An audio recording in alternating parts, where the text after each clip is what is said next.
I feel discombobulated. I feel upside down, inside out, turned around. I feel angry. I feel frustrated. I sometimes don't even know what I'm feeling. I just know that it's not a good feeling. 2020 has brought us shelter in place and COVID-19, and then the last week and a half has opened that wound of racism and ugliness that is a massive tumor in our country. We've then got to experience riots, peaceful protests, looting, and all kinds of stuff. And I'm telling you, it's wrecking me on the inside. It's wrecking me on the inside. And I live in a world where I believe that God has a plan, and I could believe that God gives us hope. And yet on today, as I say this to you on Tuesday afternoon, when I don't even know what it's going to look like on Thursday morning, it's a challenge for me to bring that hope to us today. We've been reading through the book of Exodus, and I was reading about the Pharaoh's daughter, and it said she named him Moses, which means she drew him up out of the river. I started thinking about Moses' mom. What would it have been like to have a baby boy, a Jewish baby boy, knowing that your son had no hope, knowing that the best option you had after 3 months of thinking about it was to put him in a basket in the river?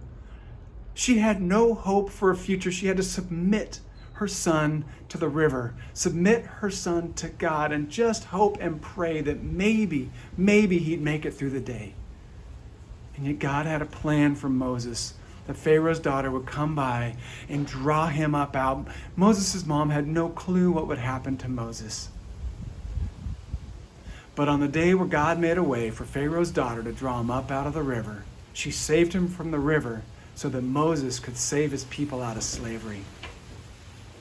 And I read that story, and it helps me. It reminds me that God has a greater plan for our nation, where racism doesn't exist, where equality actually exists, not just in name, but in reality, everyday reality. I want to live in a world where I have hope that my daughter will get a fair shake. I want to live in a world where we don't have to be afraid. I want to live in a world where there's hope.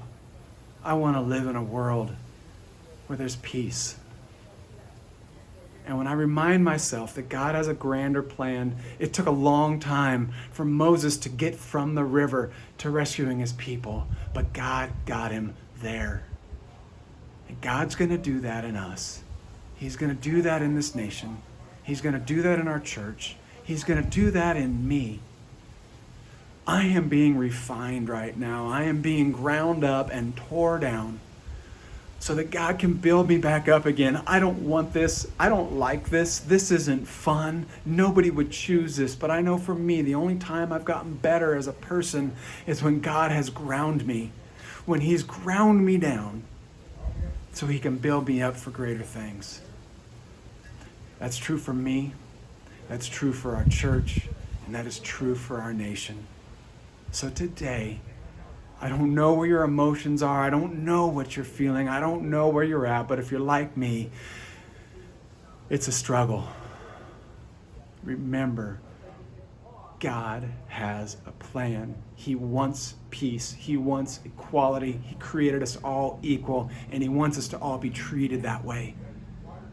So let's continue with the struggle internally in any way we can in our society to make this place better. Because God has a greater plan for you.